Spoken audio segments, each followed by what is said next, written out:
నమస్తే, నేను మీ anchor Reena. Welcome to గెలుపెవరిది.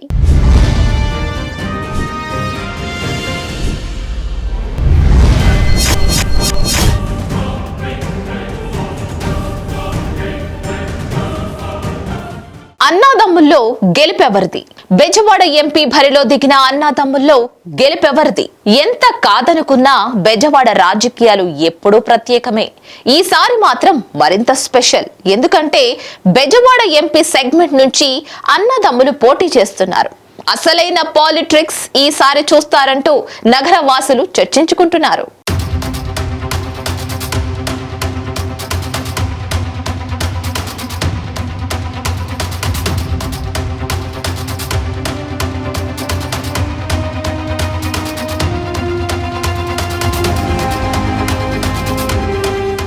Vijayawada ఎంపీగా ప్రస్తుతం కేశినేని నాని కొనసాగుతున్నాడు. కానీ అతనికి అపోజిట్ గా కేశినేని చిన్ని వచ్చాడు.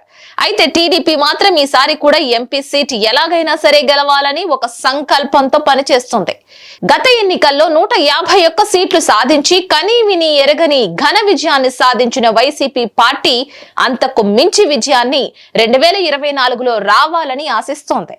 సమావేశాల్లో 175 సీట్లకు 175 గెలుస్తామని ముఖ్యమంత్రి జగన్ గట్టిగా కుండబద్దలు కొడుతున్నాడు.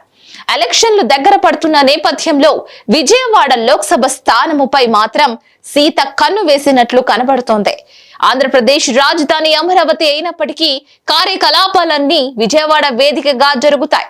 ఇక్కడ ప్రోటోకాల్ వంటి వాటిలో కూడా ప్రతిపక్ష పార్టీ లోక్సభ సభ్యుడితో వేదికను పంచుకోవాల్సి వస్తుంది. అయినా కూడా జగన్ రాష్ట్రం మొత్తం దృష్టి సారించి ఎన్నికలకు సిద్ధమవుతున్న విజయవాడ స్థానంలో లైట్ తీసుకున్నారు అనే వాదనలు వినిపిస్తున్నాయి.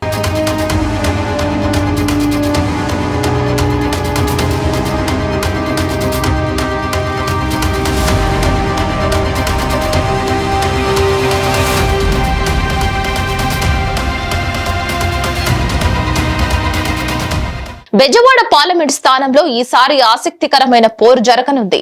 లోక్సభ ఎన్నికల్లో విజయవాడ నుంచి ఈసారి అన్నదమ్ముల పోరు తప్పదా? అధికార ప్రతిపక్ష పార్టీల నుంచి అన్నదమ్ములు బరిలోకి దిగే అవకాశం ఉందా అనే చర్చ ఎప్పటి నుంచో జరుగుతోంది.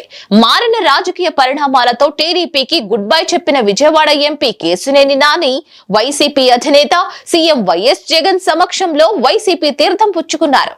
ఇక ఆ తర్వాత కేశినేని నానిని విజయవాడ లోక్సభ అభ్యర్థిగా ప్రకటించారు వైఎస్ జగన్. మరోవైపు టీడీపీ అప్పటి నుంచి మరింత యాక్టివ్ అయ్యారు కేశినేని నాని సోదరుడు కేశినేని చిన్ని. ఇక తాజాగా టీడీపీ అధినేత చంద్రబాబు విడుదల చేసిన 3వ జాబితాలో బెజవాడ లోక్సభ నుంచి బరిలోకి దిగుతున్నారు కేశినేని చిన్ని. ఇక దీంతో బెజవాడలో అన్నదమ్ముల మధ్య ఆసక్తికర పోరుకు రంగం సిద్ధమైంది.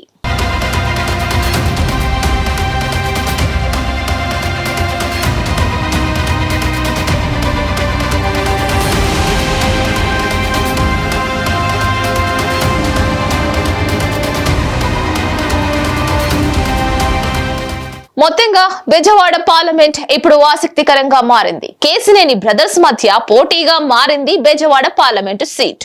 ఇక బెజవాడ సిట్టింగ్ ఎంపీగా ఉన్నారు కేశినేని నాని. 2014-19 ఎన్నికల్లో టీడీపీ నుంచి పోటీ చేసి వరుసగా 2 సార్లు గెలిచారు కేశినేని నాని. ఈసారి వైసీపీ నుంచి బెజవాడ ఎంపీగా 3వసారి బరిలోకి దిగుతున్నారు. కానీ తొలిసారి టీడీపీ నుంచి ఎంపీగా పోటీకి వచ్చారు కేశినేని చిన్ని. విజయవాడ లోక్సభ ఎన్నికల్లో అన్నాదమ్ములు బరిలోకి దిగారు కాబట్టి హోరాహోరీ తప్పదని రాజకీయ విశ్లేషకులు భావిస్తున్నారు. గతంలో కుటుంబ వ్యవహారాల నుంచి రాజకీయాల వరకు అన్నదమ్ముల మధ్య మాటల యుద్ధమే నడిచింది. ఓ దశలో పోలీసులకు ఫిర్యాదు కూడా చేసుకున్నారు. ఇప్పుడు రాజకీయ ప్రత్యర్థులుగా మారడం, ఇద్దరి మధ్య ప్రధానమైన పోటీ ఉండడంతో బెజవాడ పాలిటిక్స్ లో మరింత హీట్ పెరగడం ఖాయంగా తెలుస్తోంది. మరి మీరేమనుకుంటున్నారు? కమెంట్ త్రూ మాకు తప్పకుండా తెలియచేయండి. ఈ వీడియో గనక మీకు నచ్చినట్లయితే like, share and subscribe to hit TV. మరో టాపిక్ తో మళ్ళీ కలుద్దాం. Hit TV presents like, share, comment. TV వాళ్ళకు కూడా నేను ఒక సర్ప్రైజ్ ఇద్దాం అనుకుంటున్నాను. మీరు మాత్రమే జెస్సీ ఎందుకు అయ్యారు? ఇలాంటి అమ్మాయిలకి పిలవడానికి బాగుంటుంది. చందు సాయికి like you and have a జనాలకి ఒక పేరు నచ్చిందంటే దీనికి ఒక ప్రాసెస్ ఉంటుంది. ఎందుకు బాక్స్ డైరెక్ట్కి వెళ్ళిపోదాం. ఏదైనా ఒకటి మర్చిపోయినావా నువ్వు? ఏం మర్చిపోయావు? ఏదో ఆ టైంకి మన సుడి బాగుంటే ఎవరన్నా చూపిస్తే రాయగలం కానీ డోర్ టు డోర్ సేల్స్ చేసేవాళ్ళు. శారీ వస్తుంది కదా, శారీలో వెనకాల కట్టుకుని అమ్మా నీ వెన్నెలా